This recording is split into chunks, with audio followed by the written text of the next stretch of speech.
محب پر پاکستان او حقانی شبکې څه تور لګولی دی او هند د افغانستان سره د څه شي مرسته کوي. سلامونه درنو لیدونکو، دې ویډیو کې به پرې خبر شئ.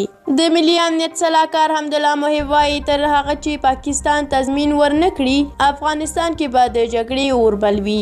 هغه په خپلې یوې تازه مرکه کې ویلي داعش افغانستان ته ستر تهدید نه دی، خو حقانی شبکه او نور ترهګریز ګروپونه له دې ډلې او د سیمې استخباراتو سره پراخه او پخې اړیکې لري.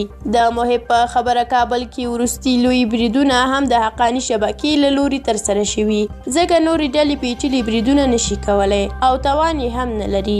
هغه ټینګار کړی چې د طالبانو مشران به سوله وکړي، واک کې به هم شریک شي، خو جګړه به د نورو ګروپونو لخوا روانه وي. او د دې ترڅنګ ملي پراختیا شرکت وایي له افغانستان سره د هند د مرستو شویو غنمو څلورمې جوپې هم چابهار بندر ته حرکت کړی دی. د یاد شرکت په خبرپاڼه کې راغلي چې دغه جوپه کې 9200 ټنه غنم بار دي چې تر راتلونکو 2 ورځو به چابهار ته ورسیږي. خبرپاڼه کاږي د دې چوبې په رارسېدو سره به د 15,000 مټریک مرسته شویو غنمو له جملې 10,000 پوره شي. ملي پراختیا شرکت وایي وضعیت ته په کتو یې د غنمو راوړلو پروسه چټکه کړې ده او نږدې راتلونکي کې به د دې غنمو 5مه جوپه هم چابهار ته روانه شي.